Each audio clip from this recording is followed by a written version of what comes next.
Você já parou para pensar que a sua empresa pode estar pagando impostos a mais?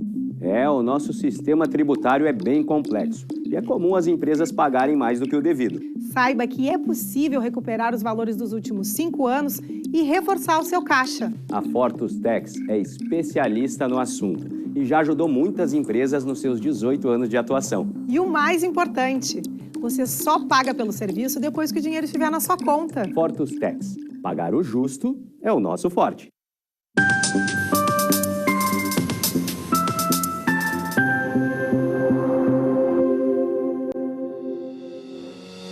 Olá, estamos começando agora o programa Papo Certo.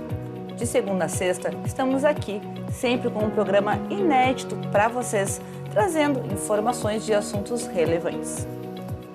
Olá, minhas amigas, meus amigos, tudo bem? No nosso Papo de Política de hoje, estaremos tratando das demandas e projetos da capital. Quem está conosco hoje é a vereadora Fernanda Bart, que é jornalista e também mestre em Ciências Políticas. Muito obrigado pela presença aqui no programa. Obrigada pelo convite, é um prazer estar com vocês essa noite conversando aqui e vamos aos fatos. Então, Fernanda, seja muito bem-vinda ao Papo Certo. Você de casa que nos assiste já sabe, o programa é interativo. Então venha trazer a tua dúvida ou comentário para a nossa convidada responder logo após o término do programa. Vamos fazer um intervalo de 30 segundinhos e já voltamos.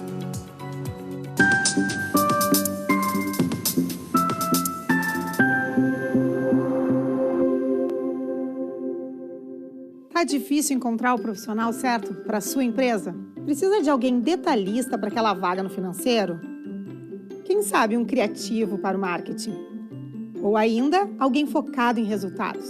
A Fortus RH utiliza técnicas de seleção e processos estruturados, realizando entrevistas e aplicando provas e testes específicos. Tudo isso para buscar a pessoa certa para a vaga certa. Fortus RH. Conectar pessoas é o nosso forte.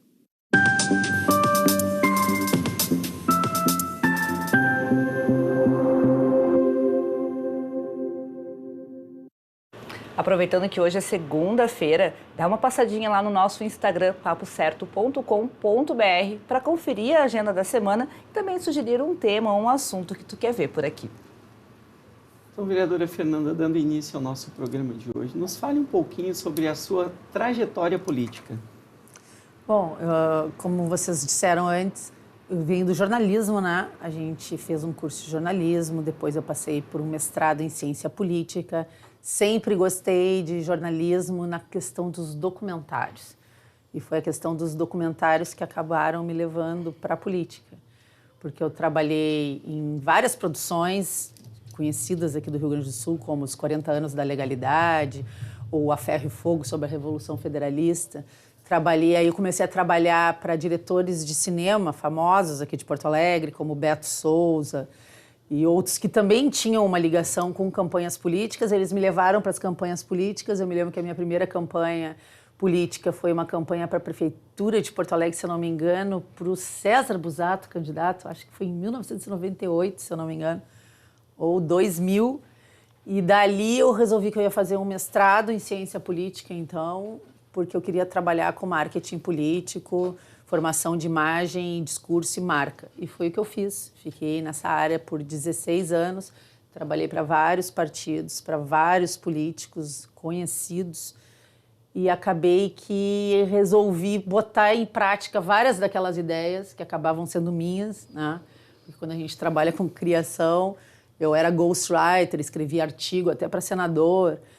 E comecei a me dar conta de que muitas das coisas que eu acreditava e que eu defendia acabavam não sendo de verdade postas em prática por aquelas pessoas para quem eu trabalhava. E aí eu resolvi trocar de lado e me candidatar. E deu certo. Muito bem. Esse é seu primeiro mandato, doutora? É meu primeiro mandato como vereadora. E eu só não me elegi deputada estadual na última eleição porque o partido que eu estava, o PSC, não fez quociente eleitoral.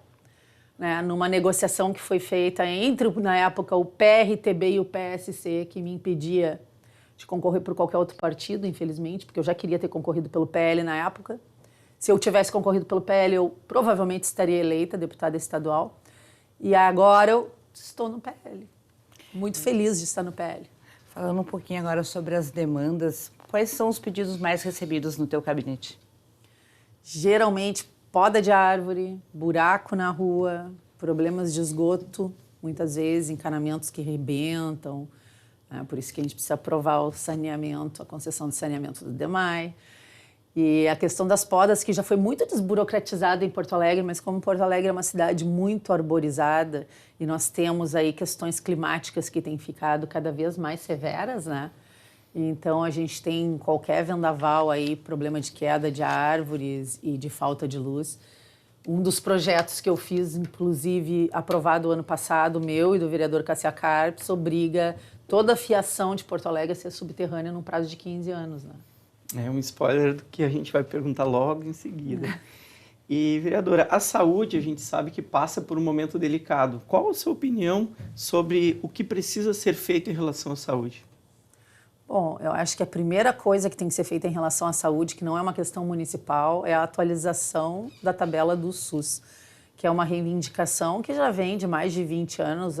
Todo mundo que trabalha na área da saúde sabe que a tabela do SUS ela é ridícula, né? Ela não contempla a realidade. Isso faz com que as pessoas tenham dificuldade de atendimento, de consulta, de exames, porque muitas empresas e médicos deixam de prestar o serviço, porque realmente ele é subremunerado.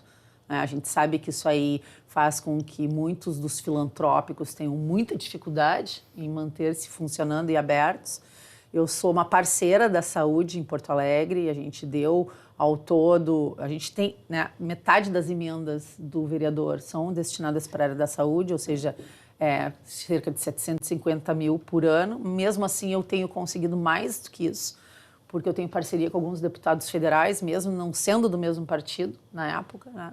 O deputado Sanderson nos deu mais de R$1,5 milhão para a gente distribuir entre o Hospital Vila Nova, o Hospital da Restinga e a Santa Casa, né? E esse ano, de novo, a gente está tendo muita parceria para trazer recursos. Por exemplo, o posto de saúde lá da Lomba do Pinheiro, eu estou reformando todo ele por dentro, colocando toda a mobília nova. Por quê? Porque a gente entra nos postos e a gente vê que as pessoas ficam ali horas sentadas e não tem uma cadeira decente para sentar, não tem um conforto mínimo, às vezes tem que passar a noite inteira ali. Então, a gente tem muita sensibilidade em relação a essas coisas. Mas outra coisa muito importante na questão da nossa saúde, além da questão da tabela do SUS e do conforto, né, do que os postos de saúde de fato têm a oferecer para as pessoas, é que a gente tem aí uma ampla gama de serviços de práticas integrativas na saúde, que a gente conseguiu aprovar o projeto ano passado, que traz aí uma melhoria para o que os médicos e as equipes de saúde podem oferecer para as pessoas. O que são as práticas integrativas? Aí tu tem aí o reiki, a acupuntura, as questões que trabalham com fitoterapia, a medicina natural, né? Uma dessas emendas eu destinei R$750 mil para o Centro Agrícola Demonstrativo de Porto Alegre, construir em parceria com a Secretaria de Saúde, uma farmácia viva, onde nós estamos plantando camomila, penicilina, que é uma planta, né? O funcho, a losna, que são plantas que são usadas milenarmente para curar, para acalmar, para ajudar a dormir, né? Até antidepressivos. E a gente está produzindo isso e aí ela vai ser beneficiada, vai ser enviada para os postos de saúde municipais e para os hospitais municipais e vão ser colocados. Às vezes a pessoa acaba se viciando até em remédio para dormir, sendo que bastava um bom chá de camomila com melissa e não precisaria de remédio. Parabéns, e faz um bom efeito realmente. E não tem efeito colateral. É verdade, não tem efeitos. Bom, falando um pouquinho agora sobre o empreendedorismo, como tu vê o crescimento dos empreendedores e empresários da capital? Eles estão realmente sendo apoiados? Estão sendo apoiados. A gente teve aí nos últimos 3 anos, eu não vou ser injusta, já começou no governo Marquesan, tá? Que eu tenho todas as contrariedades possíveis, mas nisso o governo acertou. Todo um trabalho de desburocratização em parceria com o Legislativo, revogação de leis que só atrapalhavam. A gente teve aí redução gradativa de impostos de ISS em vários setores considerados estratégicos. A gente teve a atração do Salt Summit durante o governo Melo Ricardo para Porto Alegre, que trouxe aí uma gama incrível de novas possibilidades em inovação, né, e tecnologia. A gente é a capital das das startups, né, e das smart, empresas ligadas à tecnologia, já há algum tempo, já faz uns 2, 3 anos, né? O nosso escritório que trabalha com as startups em Porto Alegre, ele é um dos maiores que tem, os que tiveram os melhores resultados no país. A gente tem aí o Instituto Caldeira, que trabalha tão em parceria com a Prefeitura, que a Secretaria de Desenvolvimento Econômico foi até para dentro do Instituto Caldeira, e aí ele possibilita uma troca de conhecimento e informações e de desenvolvimento gigantesca. Aquilo ali é um verdadeiro laboratório de ideias. E tudo isso impacta, né? Porto Alegre hoje tem o menor tempo para abrir uma empresa. Tu consegue abrir uma empresa em 4, 5 horas, completamente online. Nossa. Então, o que a gente precisa mesmo é não ter aumento de impostos. E aqui eu vou dar uma provocação, por isso que dia 19 de dezembro nós estaremos fazendo uma gigante manifestação em frente à Assembleia Legislativa do Rio Grande do Sul contra o aumento de ICMS. Fale com o seu deputado, não deixe ele aumentar impostos. Muito bem. E, na sua opinião, o que poderia melhorar nas sessões da Câmara para que os projetos eles fossem encaminhados com mais agilidade? Eu acho que isso é uma questão bem complicada. A senhora que fará parte no ano de 2024 da mesa da Câmara. Porque além de votar projetos, propor projetos, por ser um parlamento, as pessoas parlam, né? As pessoas falam. E isso faz parte da democracia. Então, querendo ou não, eu sou uma pessoa liberal. Então, o que eu defendo? Eu defendo o direito do outro de falar, mesmo se eu não concorde com nada do que ele diz, mas eu defendo o direito dele de falar. Então, tu não tem como acelerar esse processo. Tem a fala de cada vereador em 5 minutos, aí depois tem a fala da liderança de cada partido, tem a fala do bloco da oposição. Então, em cada projeto, em cada emenda que se encaminha, todos têm o direito a fazer uso da palavra.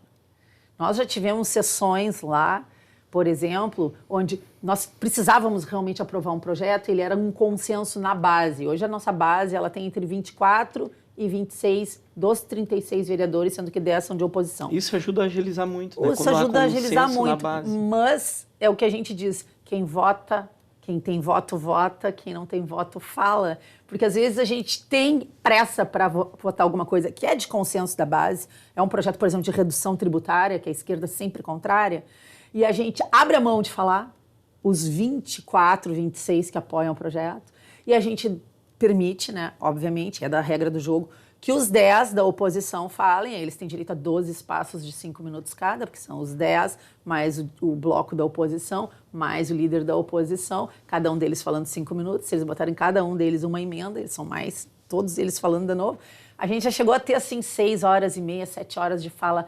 consecutiva, apenas da oposição, para conseguir votar alguns projetos. Faz parte. É bastante tempo. Por isso que dizem, né? Demora, mas tem que ser muito bem pensado e analisado. E tem que ter respeito pelas posições divergentes, né? É uma coisa assim, eu como sou uma liberal conservadora, eu defendo que a gente respeite de verdade os trâmites da burocracia, da democracia e da liberdade de expressão. As regras são essas. Não há o que se fazer, né? O que a gente pode, assim, vários vereadores defendem, é às vezes a gente ter um dia a mais, que é uma das coisas que nós vamos debater na mesa diretora o ano que vem, que a gente tem um dia a mais de votação de projetos hoje na Câmara, como era dias? antes. A gente tem as segundas e as quartas. Antigamente era segundas, quartas e quintas, sendo que as segundas é um dia que é mais ligado assim às homenagens, à tribuna popular, as menções, né, aos prêmios. Então, a gente geralmente, numa sessão hoje de segunda, a gente começa às 2, mas a gente geralmente só consegue começar a votar alguma coisa lá pelas 5 horas da tarde, 5h30. Então, é um dia que passa muito rápido e é pouco produtivo nesse sentido. Nas quartas-feiras a gente vota de tarde, terças-feiras de manhã a gente tem as comissões, terças de tarde a gente tem as comissões. E se a gente voltar a ter esse dia de votação nas quintas-feiras, eu tenho certeza que os processos legislativos vão ser muito mais céleres. Maravilha. E, Fernanda, na tua opinião em relação ao transporte público da capital, está ruim? Pode melhorar? O que pode ser feito? A gente está agora com a questão da privatização da Carris, né? E é um grande desafio, porque realmente a qualidade tem que melhorar, porque senão todos nós que apoiamos isso seremos duramente criticados. E eu vou ser uma das fiscais desse processo. Eu vou estar de olho para ver se de fato nós vamos conseguir melhorar. O que nós temos é um debate muito mais amplo em termos de toda a questão da mobilidade da cidade, é que nós precisamos integrar modais. Eu sou uma defensora das hidrovias, do uso do transporte pela via aquática em Porto Alegre, que nós podemos unir e ligar bairros do extremo sul e do sul de Porto Alegre com o centro de uma forma muito mais rápida.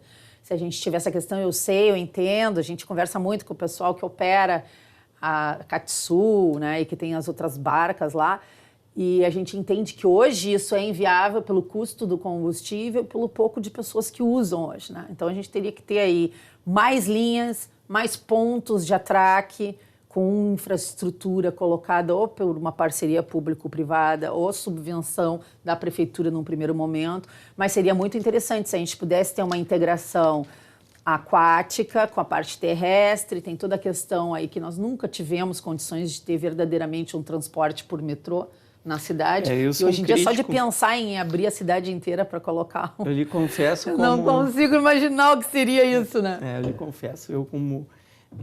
hoje eu moro em Sapucaí do Sul, mas vivi a minha vida inteira em Porto Alegre.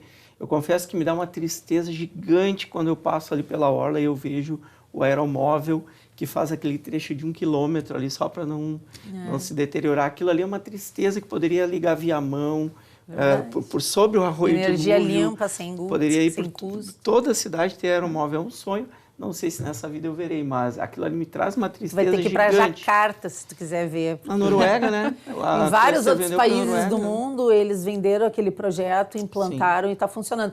Um dos projetos da Secretaria de Parcerias de Porto Alegre é levar a extensão do aeromóvel até o Praia de Belas ali, mas seria mais uma linha turística, assim. Né? Mas já é alguma coisa, já movimenta, incentiva. Tem que ter recurso privado, né? A Prefeitura de Porto Alegre nem pode estar gastando com isso. Agora, a questão da mobilidade urbana, é preciso sim que a gente tenha um debate amplo, não só sobre os modais, que tem que estar conversando um com o outro, como pelas linhas. Porque com a vinda dos aplicativos de transporte, né? Inclusive que fizeram que muitas dos táxis lotação quebrassem as linhas, né? Porque tinha um valor que às vezes era o mesmo valor de um Uber. E aí nós precisamos tratar de linhas menores, talvez, de mais pontos descentralizados de troca de veículo. Esse assunto dá muita discussão. Muito importante. Olha, isso aí dá para fazer meio programa. É verdade. Só falando sobre transporte público e mobilidade. Bom, pessoal, nós vamos fazer um intervalo de 1 minutinho, então assistam aí o nosso compartilhamento do Prime Gourmet. Fiquem com a gente.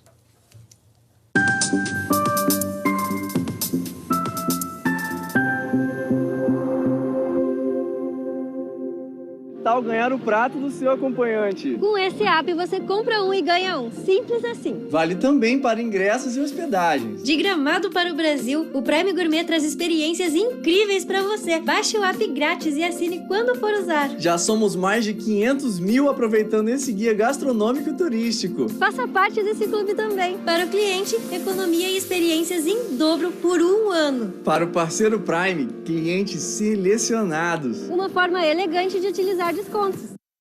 Em tempos de juros altos, margens reduzidas e incertezas, rever estratégias é fundamental para manter o seu negócio competitivo.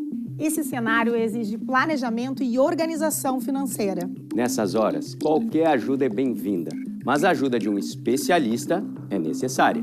A Fortus Consulting conhece na prática e tem as soluções adequadas para cada situação. Fortus Consulting. Melhorar os seus resultados é o nosso forte.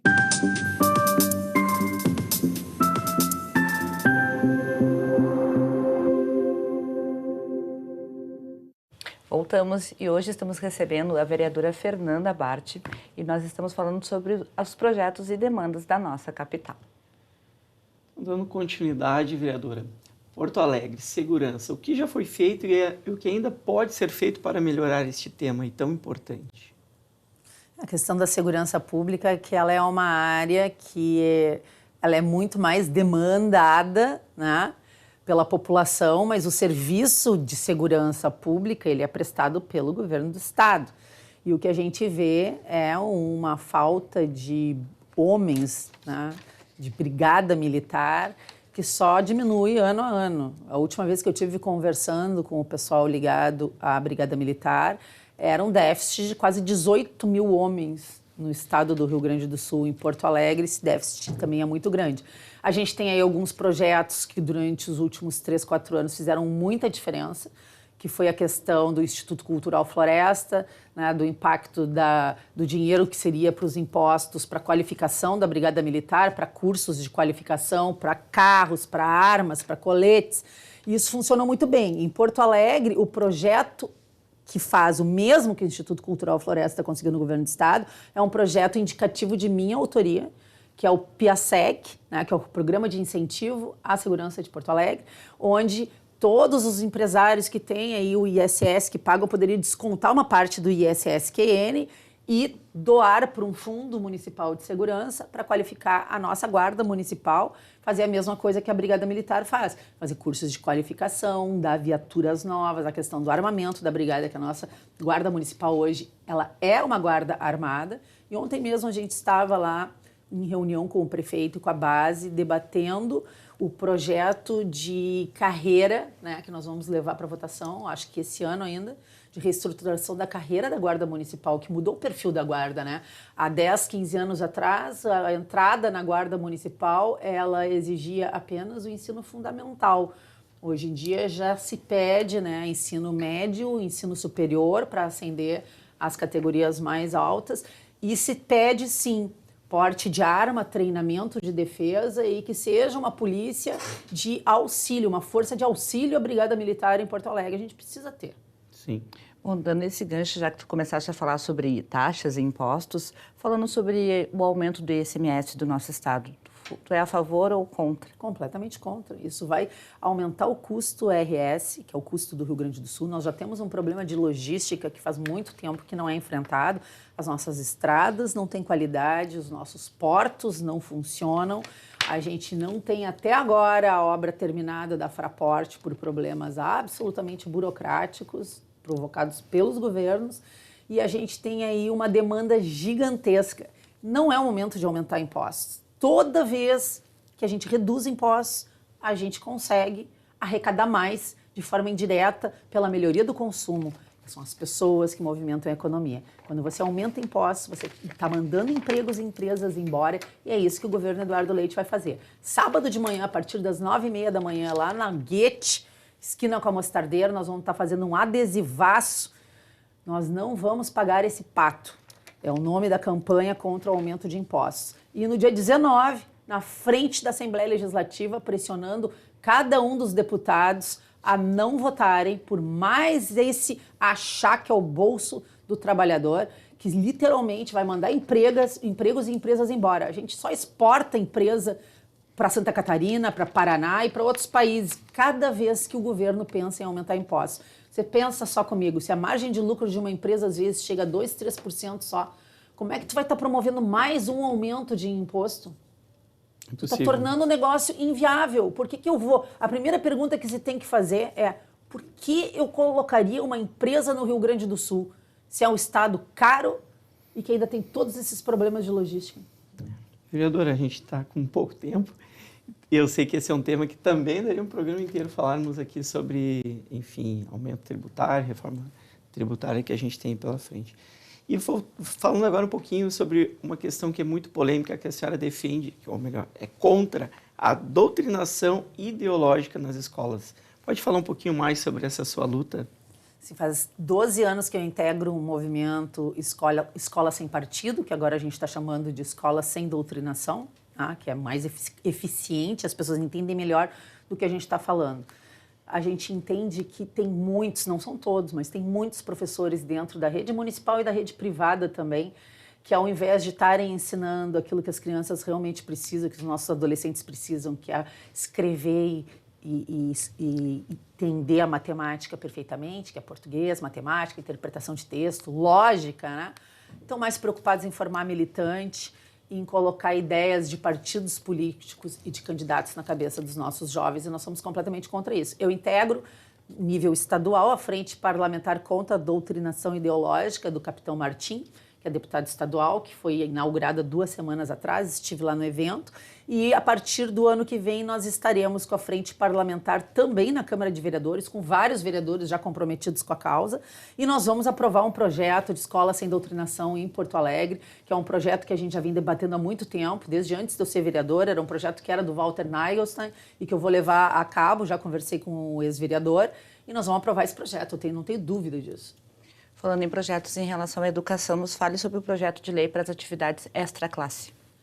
É um projeto muito simples, que na verdade a gente considera que os pais têm o direito de serem avisados antes sobre a pauta das atividades extra-classe e que eles podem ou não enviar os filhos e que as crianças não podem ser penalizadas por falta ou por perda de nota. Estou falando aqui de coisas bastante específicas, como por exemplo, esse projeto foi motivado pelo que aconteceu no Rio de Janeiro, com o espetáculo aquele do tal do cavalo tarado na escola, né? Se os pais soubessem que ia haver um espetáculo de funk com uma letra totalmente imprópria e inoportuna para a idade e para o ambiente, não teriam mandado os filhos.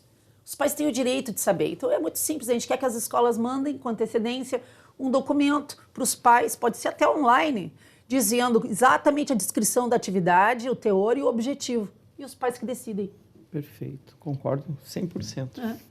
Recentemente, vereadora, nós tivemos uma manifestação contra a indicação lá do STF. A senhora poderia falar um pouquinho mais sobre esse tema? Muito importante, a sabatina é dia 13, a sabatina é amanhã.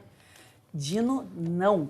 Nós não podemos ter uma pessoa completamente comprometida ideologicamente, assumidamente comunista, ele se diz assim, dentro de uma casa que tem que ser imparcial. O STF já tem muitos problemas com alguns ministros para a gente ter mais este problema. Todas as falas, a gente considera que o Flávio Dino, apesar de ser ministro da Justiça, ele não respeita o Congresso.